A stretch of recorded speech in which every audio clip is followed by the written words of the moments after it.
Hola, hola hermanos en Cristo. Aquí les habla desde Chile su amigo Manuel Troncoso, en donde vamos a realizar una nueva revisión de una Biblia que pertenece a nuestra amada Iglesia Católica. Esta vez les presentaré la Biblia Carismática, a solicitud de una hermana que quiere conocer este material para ver si lo pueden utilizar en sus comunidades. Entonces vamos a hacer la presentación de esta Biblia, la Biblia Carismática, que no es una Biblia en tapa dura, es de tapa blanda. Aquí dice la Biblia Carismática. Allí aparece Renovación Carismática Católica en el Espíritu Santo, Arquidiócesis de México. Bien, entonces vamos a conocer un poquito más acerca de esta Biblia y vemos que comienza de inmediato con el saludo o la llegada del Espíritu Santo. Venid Creator Spiritus. Ven Espíritu Santo, Espíritu Creador. Visita las almas de tus fieles y llena de la divina gracia los corazones que tú mismo creaste. Tú eres nuestro Consolador, don de Dios Altísimo, fuente viva, fuego, caridad, espiritual, unción. Tú derramas sobre nosotros los 7 dones. Tú, el dedo de la mano de Dios. Tú, el prometido del Padre, tú que pones en nuestros labios los tesoros de tu palabra. Enciende con tu luz nuestros sentidos, infunde tu amor en nuestros corazones, y con tu perpetuo auxilio fortalece nuestra débil carne. Aleja de nosotros al enemigo, danos pronto la paz, sé tú mismo nuestro guía, y puesto bajo tu dirección, evitaremos todo lo nocivo. Por ti conozcamos al Padre y también al Hijo, y que en ti, Espíritu de entrambos, creamos en todo tiempo. Gloria a Dios Padre, y al Hijo que resucitó, y el Espíritu Consolador, por los siglos de los siglos. Amén. Entonces aquí está la oración con la cual comienza esta Biblia carismática. Entonces se llama la Biblia carismática. La traducción que utiliza es la Biblia hispanoamericana, traducción interconfesional, que ya revisamos en el video anterior. Es publicada por la Sociedad Bíblica, miembros de la Fraternidad de las Sociedades Bíblicas Unidas.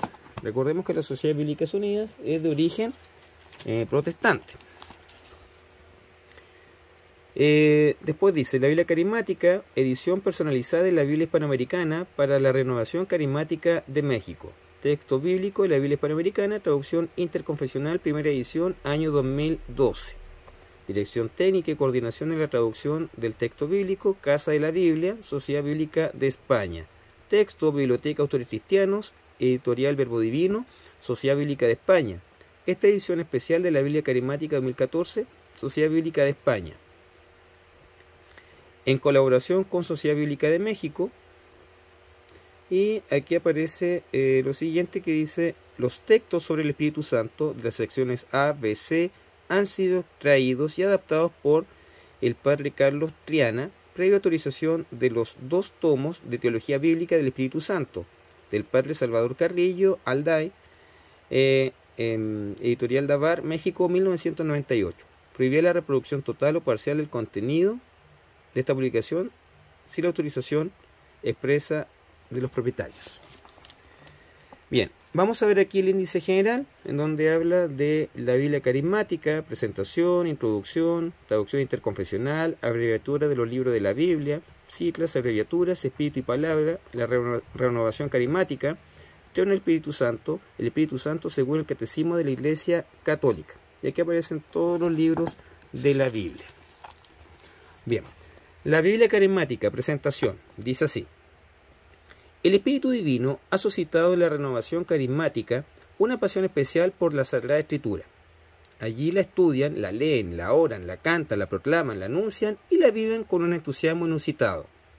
Con el deseo de prepararse de manera conveniente a la celebración del 50 aniversario de la renovación carismática católica en el Espíritu Santo, se ha tenido la magnífica idea de presentar la Biblia carismática. En ella encontramos íntegra de la palabra de Dios en el texto de la Biblia hispanoamericana, traducción interconfesional, originalmente traducido por un equipo de biblistas católicos y protestantes, y auspiciado en común acuerdo entre la Conferencia Episcopal Española y las sociedades bíblicas. La Biblia carismática Contiene además comentarios a los textos que se refiere al Espíritu Santo, una explicación sobre la corriente de gracia llamada renovación carismática, su historia, su dinamismo, su método evangelizador, lo que los papas han dicho sobre la misma y algunos otros datos que nos ayudan a comprender su espiritualidad y misión. Hay una estrecha relación entre la palabra y el espíritu. Este fue quien inspiró la palabra de Dios contenida en la Sagrada Escritura y es el que sigue inspirando a la Iglesia para que la interprete y la anuncie con valentía y entusiasmo en cada situación y en cada nueva época.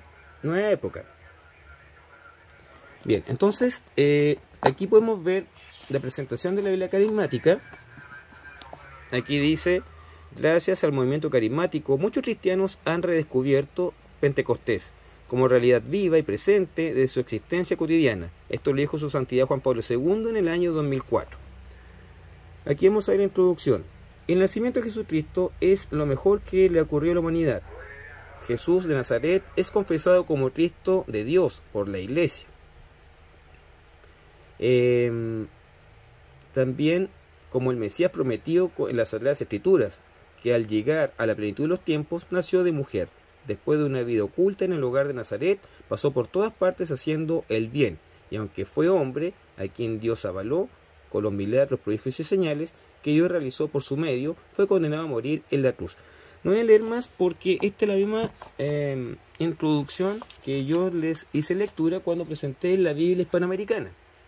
Bien, aquí aparece la información del equipo de traducción, la abreviatura de los libros de la Biblia, ciclas. Y aquí hay un mensaje carismático que dice así: espíritu y palabra. No podemos separar al espíritu de la palabra ni al verbo de aquel. La palabra es la espada del espíritu. Sin la misión del espíritu, la misión del verbo encarnado no hubiera tenido fruto. Sin la misión del Hijo, el espíritu no hubiera sido enviado. En definitiva, la definitiva relación entre el espíritu y la palabra consiste en que el espíritu nos da la palabra y la palabra nos da el espíritu. La palabra de Dios llega a nosotros en el cuerpo de Cristo, en el cuerpo eucarístico y en el cuerpo de las Escrituras, mediante la acción del Espíritu Santo, y solo puede ser acogida y comprendida verdaderamente gracias al mismo Espíritu. Dios nos habla por medio del cuerpo de la creación. El universo ordenado y esplendoroso es una maravillosa página escrita por Dios. Es un libro abierto que habla de Dios. Los cielos proclaman la grandeza del Señor, el firmamento pregona la palabra de sus manos.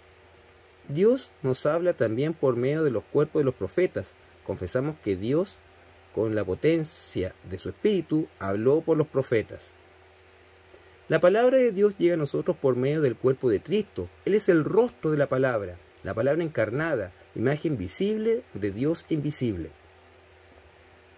La palabra de Dios nos llega por medio del cuerpo de la Iglesia. Ella es la casa de la palabra. En ella la palabra es actualizada por el Espíritu Santo a través de la tradición y del magisterio.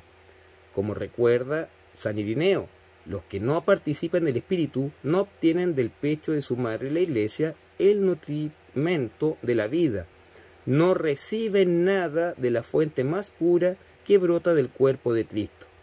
De manera que la palabra, el magisterio y la tradición son la forma ordinaria como el Espíritu sigue hablando de la Iglesia, a la Iglesia y a todos los hombres de buena voluntad. La palabra de Dios llega a nosotros de manera privilegiada en el cuerpo de la Sagrada Liturgia. La palabra también viene a nosotros en el cuerpo de los santos y fundadores. Ellos son evangelios vivos. Evangelica testificatio, dijo Beato San Juan Pablo II, San Juan Pablo actualmente, y su santidad Benedicto XVI lo llama exégesis viviente. La palabra de Dios llega a nosotros de manera especial en el cuerpo de la Sagrada Escritura. Ella es la voz de la revelación de Dios. La palabra de Dios pues se expresa con palabras humanas, gracias a la obra del Espíritu Santo. El mismo Espíritu que habló por los profetas es el mismo Espíritu finalmente que nos inspira a los autores de las Sagradas Escrituras. Entonces aquí podemos ver cómo el Espíritu Santo a lo largo de la historia ha permitido el crecimiento del pueblo de Dios en el Antiguo Testamento, del pueblo de Israel, y posteriormente con la Santa Iglesia, sin olvidar que la Escritura se complementa con la tradición apostólica y el magisterio. Sin eso no podemos entender la Biblia, ya que hemos heredado de los apóstoles todas las enseñanzas de Cristo mediante la vía oral. La renovación carismática. Después del Concilio Vaticano II, gran inicio de la renovación espiritual de la Iglesia, el Espíritu Santo ha hecho surgir en diferentes partes del mundo un verdadero renacimiento espiritual. En agosto de 1966, con motivo del Congreso Nacional de Cursillos de Cristiandad en los Estados Unidos, al que asistieron un grupo de profesores de la Universidad de Duquesne en Pittsburgh, Pensilvania, y Steve Clark, Ralph Martin, líderes estudiantes de la parroquia de San Juan en East Lansing, Michigan, se despertó en muchos cursillistas una inquietud interior. ¿Cómo llenarse del poder del Espíritu Santo para proclamar el Evangelio de Jesucristo? Comenzaron a hacer la oración asidua diaria. El Espíritu Santo, ven, oh Espíritu Santo, y a leer La cruz y el puñal de David Wilkinson, y hablan en otras lenguas de Juan Sherrill, en donde se describe el obrar sin frontera del Espíritu de Dios. Un grupo de profesores y alumnos de la Universidad del Espíritu Santo en Duquesne deseó experimentar las vivencias a los que aludían los libros citados, y para ello estableció un contacto con William Lewis, pastor episcopaliano de la Iglesia del Santo Cristo en la ciudad de Pittsburgh. Esto ocurrió en la Navidad de 1966. El pastor Lewis tampoco había vivido una experiencia pentecostal, pero puso al grupo en contacto con la señora Betty Shoemaker, quien participaba en reuniones de oración, y el encuentro con la señora Shoemaker tuvo lugar el 6 de enero, festividad de la Epifanía, es decir, de la manifestación de Jesucristo a todas las naciones. Ese día se pactó la asistencia a una reunión de oración para la semana siguiente. Así llegó el 13 de enero de 1967, fiesta del bautismo de Cristo, cuando se celebra como el Espíritu Santo descendió sobre Jesús en forma de paloma y permaneció sobre él y lo ungió para predicar la buena nueva. En esta festividad, en el grupo que se reunía en casa de Florencia Dodge, participaron 4 católicos, Ralph Keifer y su esposa, y Kevin Ranaham y Patrick Bougeis. 8 días más tarde, el 20 de enero, regresaron a dicho grupo Ralph Keifer y Patrick Bougeis, disculpen si no sé pronunciar bien el apellido, y ambos trabajaban en la Facultad de Teología de la Universidad de Duquesne. En esa reunión pidieron que oraran por ellos y recibieron la efusión del Espíritu Santo. A la semana siguiente, el 27, fueron ellos quienes oraron por sus compañeros y comenzó a desbordarse el río del Espíritu Santo. Con el entusiasmo se estaba encendiendo en Duquesne, se planeó un retiro para el sábado 18 de febrero y el domingo 19, al cual se invitó a unos 30 profesores y alumnos asesorados por el padre Haley. Las crónicas guardan los nombres de algunos de los asistentes a dicha reunión: Patricia Gallinger, David Manham, Karin Sefcik, Paul Ray, asistentes Marin Springler. Los 2 últimos mencionados eran novios. Ambos pidieron a Keifer que orase por ellos, y cuando éste lo complació, empezaron a alabar a Dios con el don de la lengua. Desde ese 19 de febrero, la glosolalia fue invadiendo los grupos de oración y llenando de alegría y alabanza a todos los participantes. Entonces aquí podemos ver la historia del movimiento carismático, de cómo nació en los Estados Unidos, la influencia que tuvo de algunos grupos carismáticos protestantes y cómo se estableció posteriormente en el mundo católico. ¿Qué es la renovación carismática? La renovación es un movimiento eclesial de renacimiento espiritual bajo el signo de Pentecostés. Lleva a sus miembros a una vivencia carismática semejante a la de las primeras comunidades cristianas, de la experiencia del bautismo en el Espíritu Santo, de la renovación total de la vida que comienza a ser realmente guiada por el Espíritu de Dios. La renovación tiene como tarea colaborar en la obra de la evangelización con el poder del Espíritu Santo, ayudando a que los cristianos se conviertan a Jesucristo, pidiendo al Espíritu que suscite en ellos dones, carismas y frutos para ponerlos al servicio de la misión. Es un movimiento mundial, pero no uniforme ni unificado. No tiene fundador particular, ni un grupo de fundadores, no tiene lista de miembros participantes. Los medios fundamentales de la renovación son asambleas de oración, son reuniones semanales o mensuales que se realizan con la finalidad de orar en común, de manera espontánea al impulso del Espíritu Santo. Grupos de oración son grupos de hermanos en la fe que se reúnen en el templo, en un salón o en una casa, para orar en un ambiente de mayor intimidad y para alimentar a las ovejitas del Señor con el pan de la palabra. Querigma es la evangelización fundamental, la proclamación del primer anuncio del Evangelio, que es ofrecida de manera sistemática, progresiva, mediante el testimonio, por un equipo de evangelizadores, llevando a los participantes a la experiencia del bautismo en el Espíritu. En esta evangelización fundamental se anuncian las siguientes verdades básicas de nuestra fe. Dios nos ama, los hombres hemos pecado, Jesucristo nos salva, acepta en la fe a Cristo como tu Salvador, conviértete a Cristo y hazlo el Señor de tu vida. El Espíritu renueva al hombre que acepta a Cristo como su Salvador y Señor. El Espíritu, el hombre renovado vive en la iglesia, se compromete con la comunidad, persevera con Jesús en la iglesia. Formación o crecimiento es la enseñanza doctrinal y experimental a través de una metodología espiritual propia para llevar a los hermanos a crecer en la vía del Espíritu. Después habla acerca del bautismo en el Espíritu. La renovación carismática tiene como punto clave y dato central de su experiencia espiritual el llamado bautismo en el Espíritu Santo. Consiste en que una persona que ha recibido el querigma en un ambiente espiritual, después de arrepentirse de sus pecados y pedir perdón, toma la decisión de aceptar a Jesús como el Salvador de su vida. Luego deja que algunos hermanos oren por él, invocando al Espíritu Santo, para que renueve su vida e imponiéndole las manos. Y como resultado de ello experimenta la presencia del Espíritu que lo toca, lo purifica, renueva su vida cristiana y lo entusiasma para ser un buen discípulo y misionero del Señor. El cristiano experimenta en su vida como un nuevo Pentecostés. Vamos a ver qué dicen los papas acerca de la renovación. Los papas se han referido a la renovación carismática de la siguiente manera: dígnese el Divino Espíritu escuchar en la forma más consoladora la plegaria que asciende a Él. Desde todos los rincones de la tierra.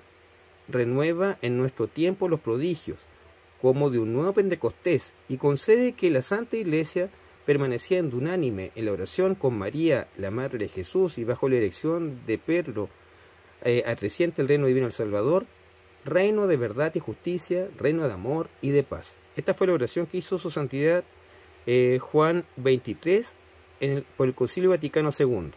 Después dice: nos alegramos con vosotros, queridos amigos, por la renovación espiritual que se manifiesta hoy día en la Iglesia, bajo diferentes formas en diversos ambientes. Ciertas notas comunes aparecen en esta renovación: el gusto por una oración profunda, personal y comunitaria, un retorno a la contemplación y un énfasis puesto en la alabanza a Dios, el deseo de entregarse totalmente a Cristo, una grande disponibilidad a las inspiraciones del Espíritu Santo, una frecuentación más asidua a las Escrituras, una amplia abnegación fraterna, la voluntad de prestar una colaboración a los servicios de la Iglesia, y en esto todos podemos reconocer la obra misteriosa y discreta del Espíritu que es el alma de la Iglesia. Eso lo dijo su Santidad Pablo VI en 1973. Aparece otro mensaje de Pablo VI. Después dice aquí Juan Pablo II: yo estoy convencido de este movimiento, que este movimiento es un componente muy importante en la total renovación de la Iglesia. Juan Pablo II en 1979. Entonces aquí aparecen varias citas, incluso de su Santidad Benedicto XVI, en donde dice: a lo largo y ancho de la Iglesia resuena con tono de esperanza el florecimiento de nuevos movimientos que nadie planea ni convoca y surgen de la intrínseca vitalidad de la fe. En ellos se manifiesta algo así como una primavera pentecostal en la Iglesia. Encuentro que el Espíritu sea una vez más poderoso que nuestros proyectos. En este sentido, la renovación es callada, pero avanza con eficacia. Se abandonan las formas antiguas, encalladas en su propia contradicción, y está llegando la nueva. Esto lo dijo Benedicto XVI en el año 1985, cuando aún era cardenal de nuestra Iglesia Católica y aún no era Papa. Y en el 2008, cuando ya era Papa, dijo lo siguiente: como ya he afirmado en otras circunstancias, los movimientos eclesiales y las nuevas comunidades que han florecido después del Concilio Vaticano II constituyen un don singular del Señor y un valioso recurso para la vida de la Iglesia. Es preciso acogerlos con confianza y valorarlos en sus diferentes contribuciones que han de ponerse al servicio de la utilidad común de manera ordenada y fecunda. Es de gran interés vuestra reflexión actual sobre el carácter central de Cristo en la predicación, así como la importancia de los carismas en la vida de la Iglesia particular. Benedicto XVI, en el año 2008. Trae bastante información acerca del movimiento carismático. Aquí aparece el creo en el Espíritu Santo del compendio del Catecismo de la Iglesia Católica. Esto aparece en el Catecismo. ¿Qué quiere decir la Iglesia cuando confiesa el creo en el Espíritu Santo? Creer en el Espíritu Santo es profesar la fe en la tercera persona de la Santísima Trinidad, que procede del Padre y del Hijo, y que con el Padre y el Hijo recibe una adoración y gloria. El Espíritu Santo ha sido enviado a nuestros corazones, a fin de que recibamos la nueva vida de hijos de Dios. ¿Por qué la misión del Hijo y del Espíritu son inseparables?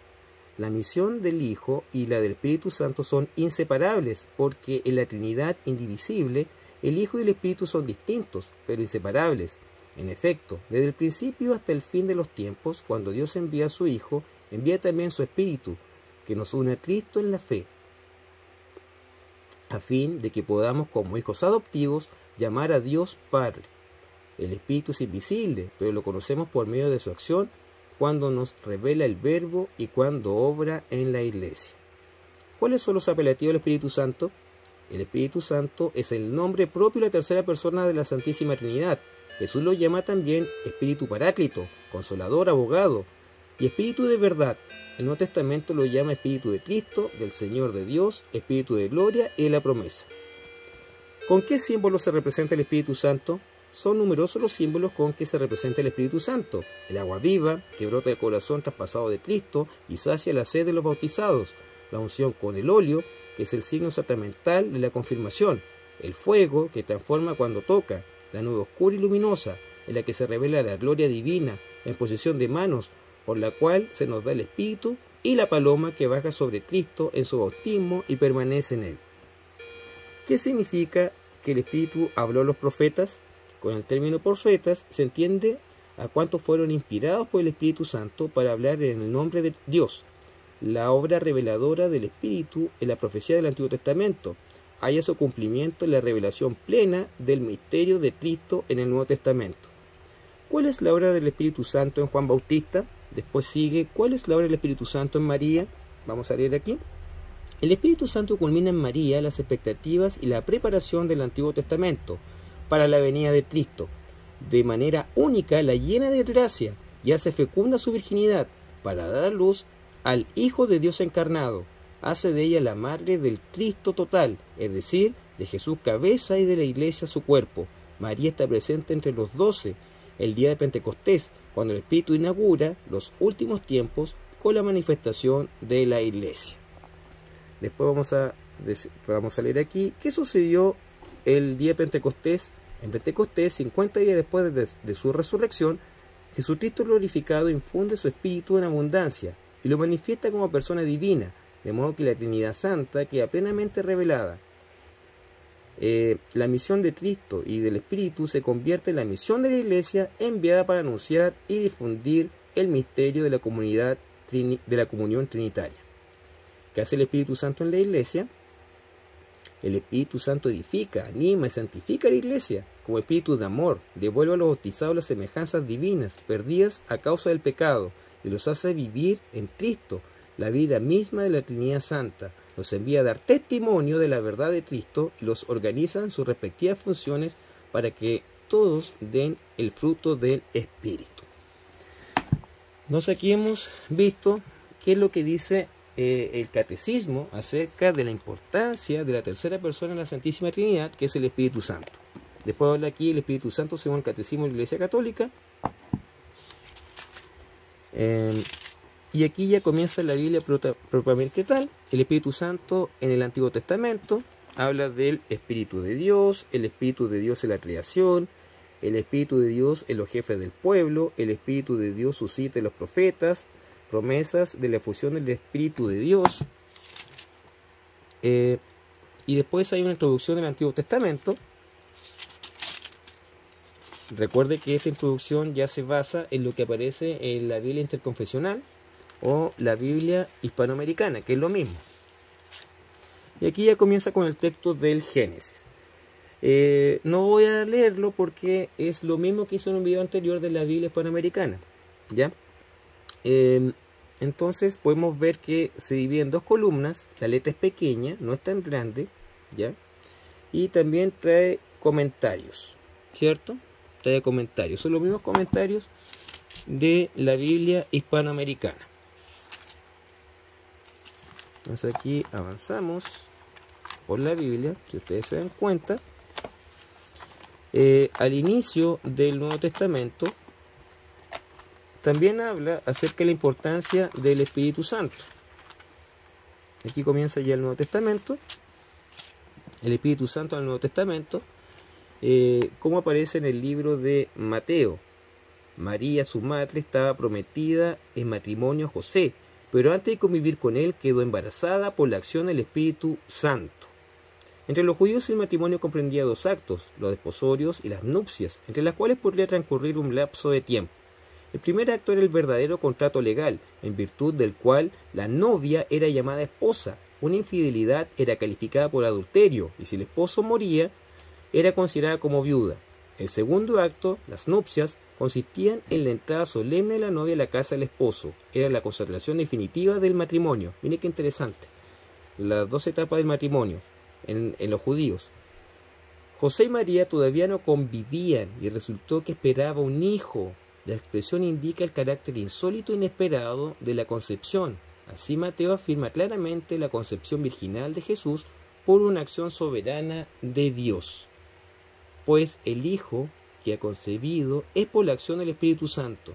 El ángel hace a José la revelación de la milagrosa concepción en el seno de María gracias a la fuerza del Espíritu de Dios y de que Jesús es el ungido del Mesías.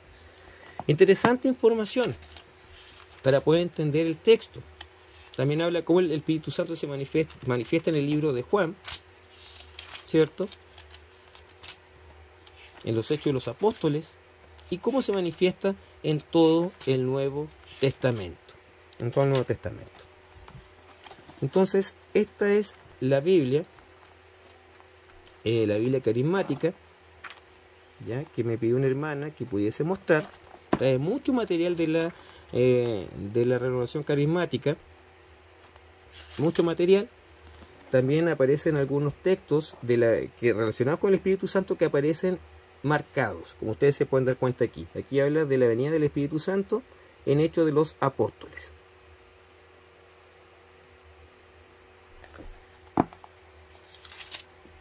¿Se fijan? Todos los textos relacionados con el Espíritu Santo están marcados.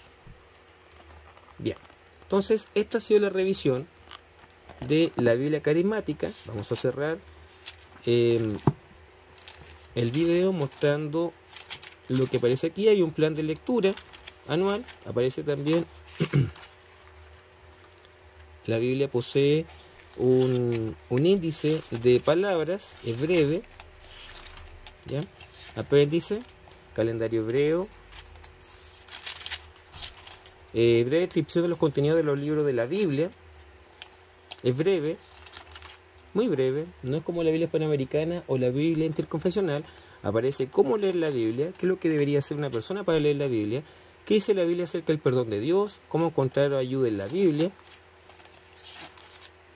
y un plan para leer la Biblia en un año. ¿Ya? El plan para poder leer la Biblia en un año. Estoy observando aquí este plan. Y este plan, si no me equivoco, hermanos, me parece que es un plan protestante. No, estoy mintiendo. No es un plan protestante porque sí incluye los libros, los 7 libros que aparecen en la Septuaginta.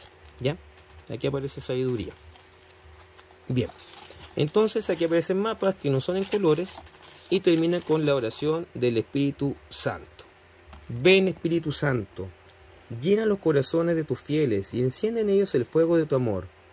Envía tu espíritu a todo y todo será creado y repuebla la faz de la tierra. Oh Dios, que has iluminado los corazones de tus hijos con la luz del Espíritu Santo, hazlos dóciles a las inspiraciones para gustar siempre el bien y gozar de su consuelo. Por Jesucristo nuestro Señor. Amén. Bien, entonces, hermanos, esta ha sido la revisión de la Biblia carismática. Te recuerdo, suscríbete en mi canal si aún no lo has hecho. Comparte esta información para que muchas personas puedan conocer la diversa cantidad de Biblias que existen en nuestra Madre Iglesia Católica. Y recuerda que siempre hay una que va a estar disponible para ti. Si no tienes muchos estudios, van a haber Biblias con lenguaje sencillo para que entiendas la palabra de Dios. Si tu fin es académico, puedes buscar varias Biblias de estudio, como la Biblia de Jerusalén, la Biblia Strombiger, la Biblia de Ida G, la Biblia del Peregrino versión de estudio, la Biblia de Navarra, también la Biblia de Navarra versión de estudio, etc. También está la Biblia dedicada a la familia, a los jóvenes. Tenemos para todo. Hay un amplio campo que tenemos que saber descubrir y que el fin de este canal es poder difundirlos para que los hermanos católicos puedan escoger de acuerdo a sus propias percepciones y gustos. Que estén muy bien, hermanos, y nos vemos en un próximo video si Dios así lo quiere.